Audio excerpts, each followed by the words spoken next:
tout s'est passé très vite. La Silicon Valley Bank a quasiment disparu du paysage financier. Le 8 mars, on a découvert que la banque SVB avait perdu beaucoup d'argent. La banque encaisse une perte et les clients la prennent. Le 9 mars, la majorité des clients étaient en panique et donc ils voulaient sortir leur argent de cette banque. De longues files d'attente devant les établissements bancaires américains. Le 10 mars, le président américain a dû s'exprimer en catastrophe. Les liquidités sont disponibles, les déposants peuvent être rassurés. Pour pouvoir justement éviter ce crise de déclencher de manière imminente une crise économique mondiale. Et dans cette vidéo, on va essayer de comprendre pourquoi la banque SVB a fait faillite, pourquoi cela a créé un mouvement de panique et est-ce que le phénomène va se propager à l'échelle mondiale. Et on va également voir dans cette vidéo qu'est-ce qu'on peut faire pour pouvoir se protéger et protéger ton argent.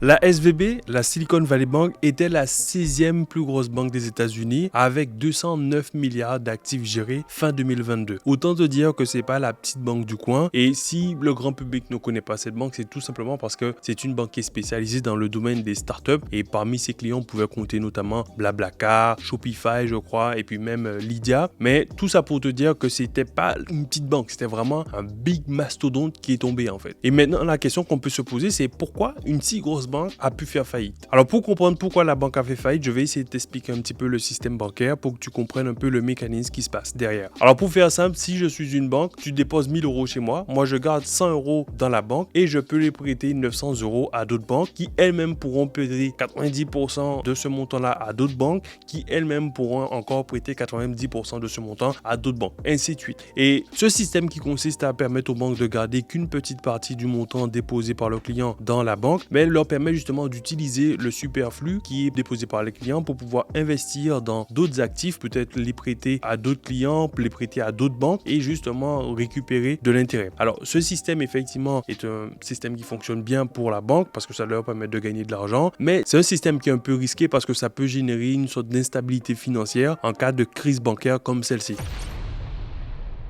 Et dans le cas de la SVB, ils ont utilisé les fonds pour acheter des titres avec un rendement de 2% sur 4 ans. Mais juste après l'achat, les taux d'intérêt ont augmenté. Donc ce qui a fait que la valeur des titres qu'ils possédaient ont perdu de la valeur. Mais ça, c'est pas vraiment un problème tant que tu n'es pas obligé de vendre. Pour te donner un exemple, c'est comme si tu achetais un bien immobilier qui vaut 100 000 euros. Tant que tu ne vends pas le bien, tu n'as pas gagné, tu n'as pas perdu d'argent. En imaginant que le marché de l'immobilier s'effondre, tant que tu conserves ton bien et que tu as des locataires qui te payent ton loyer, ce n'est pas un problème. Ça peut être un problème que si tu te retrouves dans une situation financière qui t'oblige à vendre le bien au moment où le marché de l'immobilier s'est cassé un peu la figure. Et là, tu vas te retrouver à vendre le bien à un prix moins élevé que celui auquel tu l'avais acheté. Et là, tu perdras de l'argent. Et c'est exactement ce qui s'est passé avec la SVB. C'est-à-dire qu'ils ont fait un investissement en se disant qu'ils vont placer cet argent sur 4 ans. Comme les taux d'intérêt ont augmenté, donc du coup, leur montant investi était plus faible. S'ils pouvaient attendre les 4 ans, ils n'auraient pas perdu d'argent. Comme ils ont été dans une situation où les entreprises de la tech ont eu une moins bonne année, donc du coup ils ont eu à taper un peu plus sur leur épargne,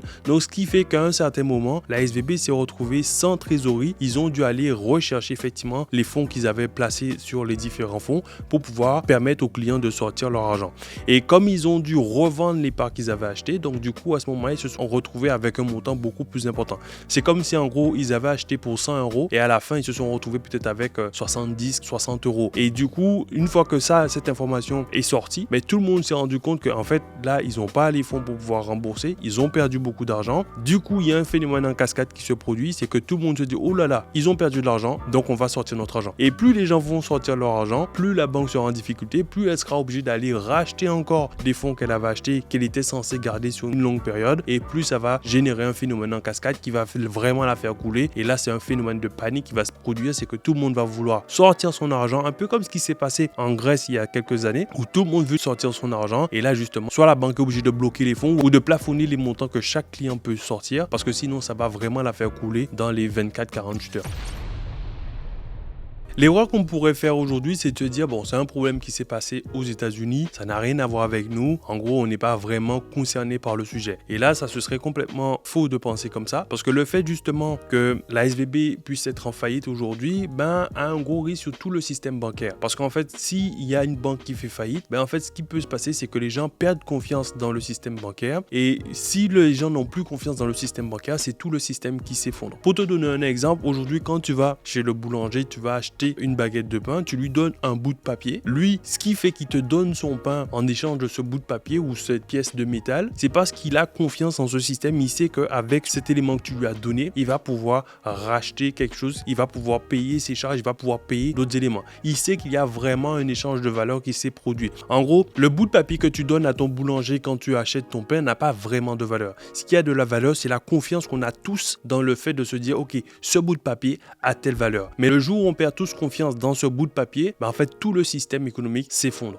C'est pour ça que les gouvernements ont mis en place plusieurs garde-fous qui permettent justement aux gens de garder cette confiance, éviter que tout le monde perde cette confiance. Il va y avoir notamment des assurances qui vont permettre de dire, ok, mais si vous avez mis de l'argent dans la banque, soyez rassurés, vous pourrez en tout cas être sûr que vous allez quand même récupérer tel montant. Alors, en fonction des banques, ça va varier. Il y en a, ça va être à peu près 100 000 euros. Par exemple, aux États-Unis, ça va être jusqu'à 250 000 $. Et en fonction de la banque, en fonction du montant que tu as mis, il y aura ces assurances qui permettront aux clients qui ont déposé de l'argent de garder confiance dans la banque pour éviter que le système s'écroule. Parce que si le système s'écroule, comme je te le disais au début de cette vidéo, il va se passer le même phénomène qu'en Grèce, c'est-à-dire que tout le monde sera dans ce phénomène de panique pour pouvoir justement retirer son argent. C'est ce qu'on va appeler le bank run et les gouvernements veulent absolument éviter ce phénomène parce que si on a un phénomène de bank run, toutes les banques seront impactées parce que comme je te le disais au début, les banques se prêtent de l'argent entre elles ou alors elles prêtent de l'argent à d'autres personnes. Donc c'est-à-dire que s'il y en a un qui est impacté, c'est toute la chaîne qui est impactée et c'est vraiment un bordel sans nom. Maintenant, tu pourrais te dire, mais Kendi, tu viens de me parler d'une assurance, pourquoi l'assurance ne rembourse tout simplement pas les clients de la SVB? Alors c'est justement là le problème. Comme je te le disais, le montant en général qui est assuré, c'est entre 100 000 euros jusqu'à 250 000 $. Mais dans le cas de la SVB, comme je te disais au début de la vidéo, la majorité de ses clients sont des grosses entreprises de la tech. Donc la majorité des montants qu'ils vont avoir sur cette banque-là dépassaient les 250 000 $. En gros, pour te donner un chiffre, je crois que c'est 80% des dépositaires qui avaient plus de 250 000 $ sur leur compte bancaire. Donc ça veut dire que tous les montants qu'ils avaient au-dessus, ces montants-là sont perdus. Et donc les clients ne seront pas remboursés. Et du coup, comme les assurances n'allaient pas vraiment pouvoir faire grand-chose pour les clients de la SVB, c'est pour ça que le gouvernement américain a dû prendre des dispositions pour pouvoir justement assurer, ou en tout cas se porter un petit peu garant pour assurer les fonds des entreprises qui étaient dans cette banque. Et on pourrait même se poser la question, est-ce que les dispositions qui ont été prises ont vraiment permis de contenir la contagion ou est-ce qu'il n'y a pas vraiment eu de contagion puisque quelques temps après, le Crédit Suisse s'est même aussi retrouvé dans la tourmente. Comment est-ce qu'on en est arrivé là? Pourquoi autant de problèmes alors que Crédit Suisse a été recapitalisé il y a quelques mois? Et ce n'est pas qu'elle, parce qu'on a vu d'autres grosses banques comme la Société Générale ou le Crédit Agricole qui ont vu leur action chuter aussi dans la foulée. S'il n'y a pas eu de contagion, on peut dire en tout cas que le risque de contagion est bel et bien là. C'est pour ça que justement on a vu que le ministre a dû intervenir pour essayer de rassurer un peu la population en disant que le système bancaire français, lui, chacune de ces banques a des placements qui sont très diversifiés et avec des ratios de liquidité, des ratios de solvabilité qui sont parmi les meilleurs au monde. Donc je veux vous rassurer et à travers vous rassurer tous nos compatriotes, il n'y a pas de risque sur les banques françaises. Donc là, ce qu'il est en train de dire, c'est que contrairement à la SVB, les banques françaises sont basées sur différents secteurs d'activité et ne dépendent pas que d'un domaine qui, si du jour au lendemain, elle ne va pas très bien, ça peut mettre en péril l'activité de la banque, ou en tout cas le système bancaire, comme pour la SVB. Donc là, le fait que ce soit sur plusieurs domaines, ça les rend un peu moins vulnérables s'il y a un secteur d'activité qui ne va pas très bien. Deuxième chose, pour rassurer les gens, il explique que le ratio de liquidité est plus élevé. C'est-à-dire que, comme je te disais au début de la vidéo, normalement, le système bancaire permet à la banque de pouvoir garder seulement 10% obligatoire de liquidité quand on va faire un dépôt. Mais là, il explique en gros, le ratio liquidité est plus élevé chez nous. Alors après, je ne sais pas quel est le pourcentage, mais en gros, ça suppose que quand tu déposes peut-être 100 € à la banque, les banques françaises en général vont garder un montant un peu plus important.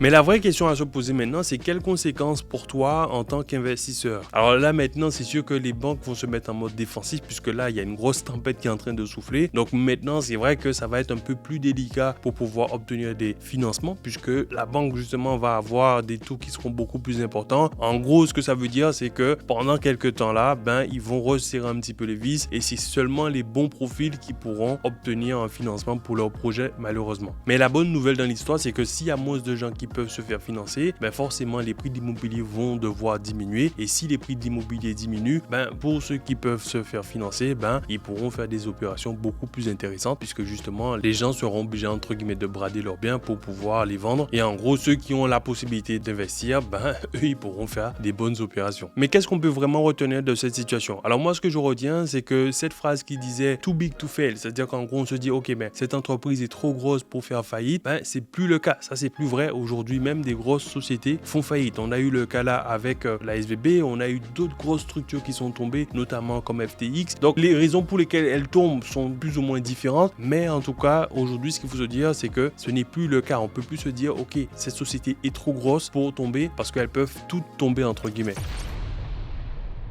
Alors la conclusion de cette vidéo, c'est de dire que c'est pas judicieux de garder tout ton patrimoine, en tout cas sur une seule même banque. Parce qu'en gros, quelqu'un qui avait peut-être 1 million d'euros et qui l'avait mis directement sur la SVB, ben aujourd'hui, c'est un peu compliqué. Tu vois, donc du coup, ce qu'il faut se dire, c'est que si tu as ce problème, qui est un bon problème à avoir, d'avoir 1 million d'euros et que tu veux te sécuriser, pour faire ça de manière intelligente, ce qu'il faudrait faire, c'est mettre ça peut-être sur plusieurs comptes bancaires. Comme ça te permet d'avoir effectivement les 100 000 euros là, qui sont protégés. Et si c'est en dollars, ben, tu mets ça sur plusieurs banques, 4-5 banques. Comme ça, tu as 200-250 000 dollars à chaque banque et comme ça te permet de sécuriser ton cash. Sinon, tu as encore mieux que tu peux faire, c'est peut-être éventuellement de placer ton cash sur des actifs, notamment comme l'immobilier ou la bourse. Bon, moi, je ne maîtrise pas la bourse, mais si toi, aujourd'hui, tu veux utiliser l'immobilier comme levier pour pouvoir justement sécuriser ton cash, ça peut être un très bon moyen de le faire. Justement, si ça t'intéresse, j'ai écrit un livre qui s'appelle « Comment investir dans des immeubles rentables ». Ça va pouvoir justement t'aider à savoir comment placer ton cash pour pouvoir justement te sécuriser et pas te retrouver dans une situation où là, en gros, la banque fait faillite et du coup elle t'emporte avec elle dans sa chute. Ok, voilà, en tout cas j'espère que cette vidéo t'a aidé. Si tu as appris des choses, ben je t'invite à cliquer sur le bouton like et à t'abonner et à partager la vidéo si tu penses que ça peut aider quelqu'un d'autre. D'ici là, moi je te souhaite une excellente journée, je te dis à très bientôt et je te dis ciao ciao.